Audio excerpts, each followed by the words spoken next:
All right, so we've reached the point of the episode where we are going to share a story or a lesson learned during the past week as dads to young kids in what we love to call boldly dadding. So I'm going to let Vactor take the reins and talk about whatever dad moment he would like to share.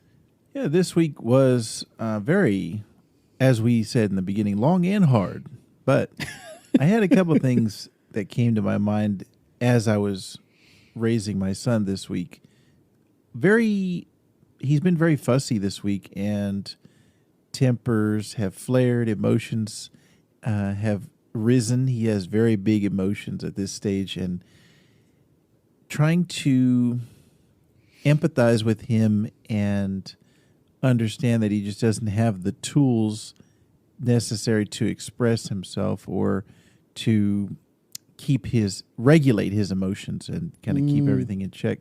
And what's really been tough for me specifically is the language barrier, because he's not speaking yet, and picking up on body language and other cues.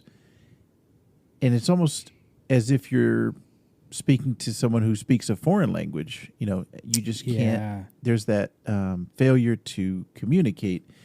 So I was talking to Schaff earlier this week, and he kind of gave me some advice about how once we are both able to talk to each other, once he's understanding, if I say, no, that's not good, don't do that, then we can come to a better agreement. Right now, everything is kind of, I'm trying to take in as much information as I can, but I misread him sometimes. I don't know exactly what he wants.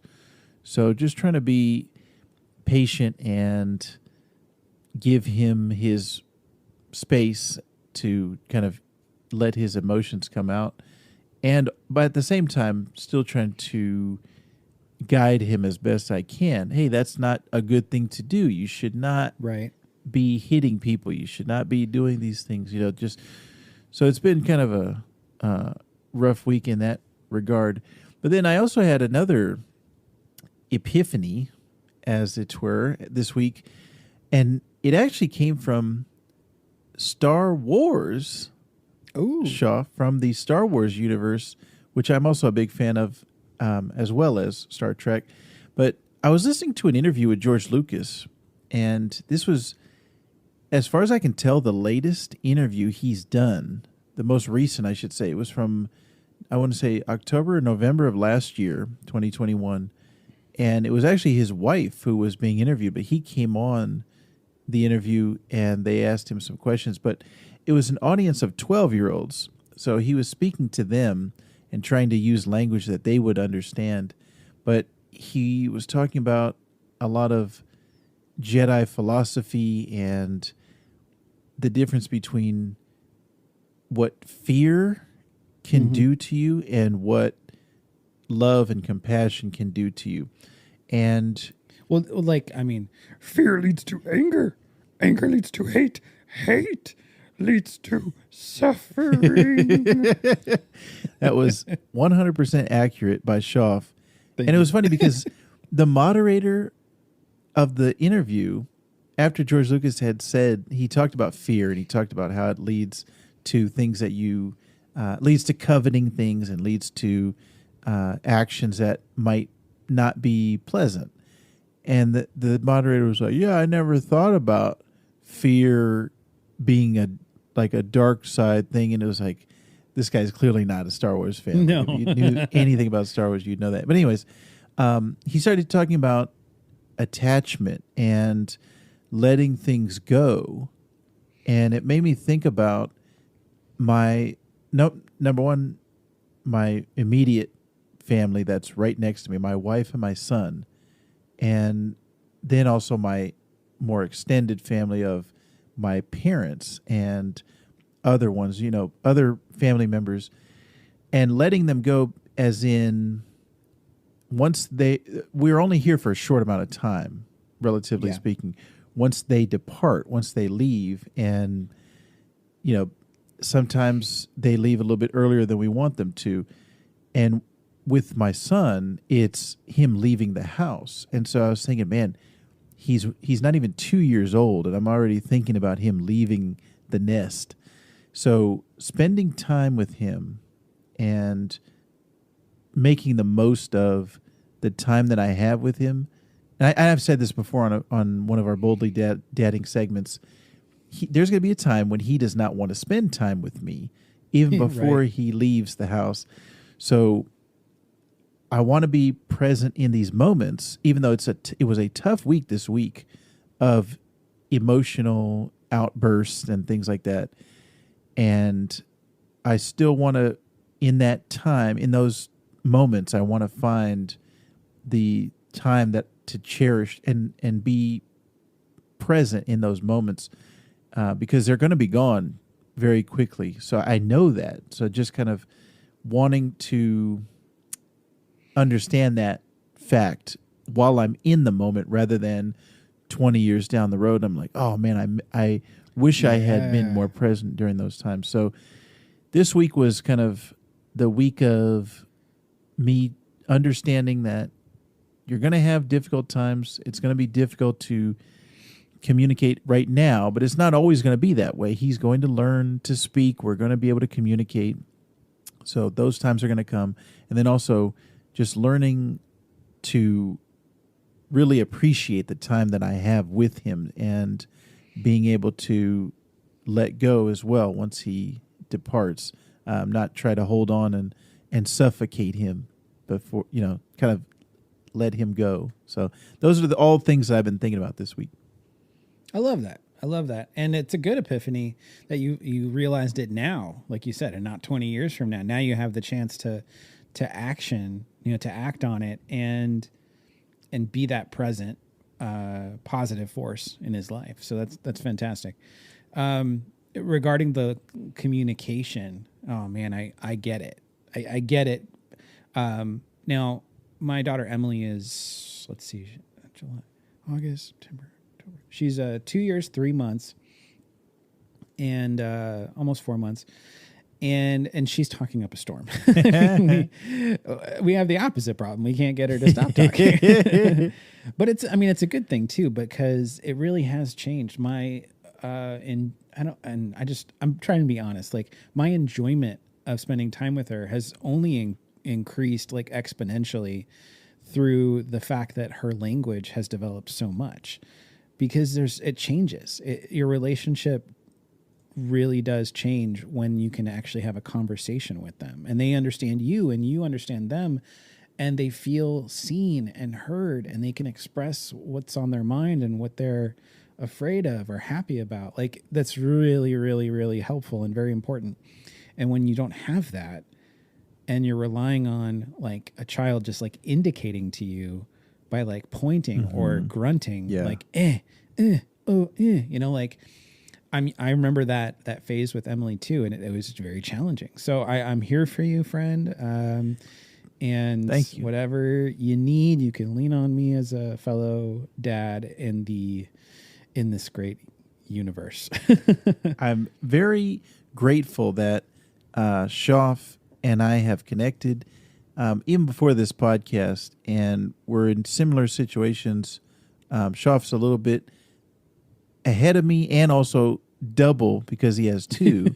But having a friend who understands my situation is very, very comforting to me. So I'm very glad that we are in the place that we are in our lives. Oh yeah, I love it too. I love being able to talk with you. And actually, you know what? I want to pose this to our listeners. So I'll even put this on Spotify. If you listen on Spotify, there's usually a Q&A option. Sometimes I'll throw out like, hey, what's your favorite episode of the season? Sometimes I'll say, who's your favorite character? Maybe it'll be more open-ended, or it'll be more multiple choice. But I think for this week, I'm going to ask in that. And you can also just send us a voicemail through Anchor by going to the link at the bottom of our show notes with your response. But alternatively, if you want to just vote and respond that way on Spotify, I'll make a question. I want to know if you guys are enjoying Boldly Dadding and would like to see it expanded. not just its own little segment, but maybe its own episode, separate from an episode discussion. I'd love to know what our audience thinks. If you would like more of this, keep us posted. Yeah. But for me this past week, as I said, it's been a challenging week, and not necessarily because of the kiddos, but just challenging in general. There's when there's a 2-year-old and how old is she now? She's 5 months, I believe. Yeah, 5 months old, almost 6 months. It's a lot, and I work from home, so there's really no reprieve. It's all day long.